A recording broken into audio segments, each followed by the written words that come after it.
Assalamualaikum saudara Long. Nekalon kiban ka cuaca di New York. Hanale urang. Hanale tapuna. Kosong memendum. Menan kananggro. Nekalon New York City kiban ka. Nyan ban ka suasana nekalon. Bek sampai ke jedayanyo tro kampung ketanyo. Tro kantong ketanyo, tro daerah ketanyo, munyo lagi yo kejadian tro nanggro ketanyo, hana tatu pegah li. Nyo akibat memandum kesalahan dari phone, telah di lockdown, ibu tamang urung bebeyang na madum uyok. Bandara telat itu, nyo di New York nyo. Seanda ji awal ditutup jamun, hana lagi yo kejadian ji.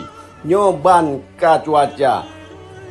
Nyo hana aneh dan hana mungkin hana akan terjadi. Atanyo akan truk kede unang gro ketanyo. Lagi nyo perkara, lagi nyo keadaan, lagi nyo ke akan jet nang gro ketanyo singa. Apabila telak di lockdown, telak ditutup bandara, telak ditutup jalan, telak ditutup laut.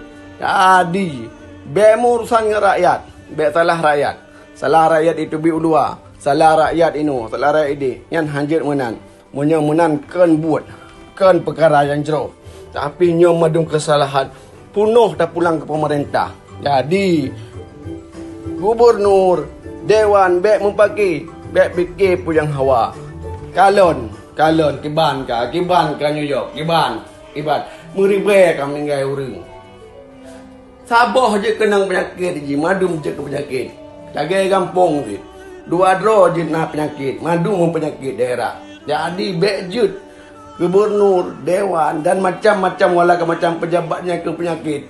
Habis madu penyakit orang lagi di New York City. Nyo akibat telat lockdown, telat tutup jalan, telat diblokir, telat memandum, telat dalam perkara-perkara segala telat.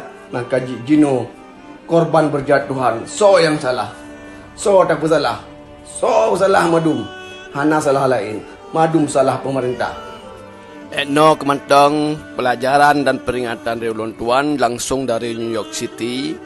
Nyom nyejek nasihat necok nasihat munyanjuk nasihat necok nanti lampaya ke hana masalah ba ulun tuan yang penting kita yo madum berselamat, rakyat bersenang, rakyat be sengsara, rakyat be deuk, rakyat bujroh kita yo bangsa bujroh.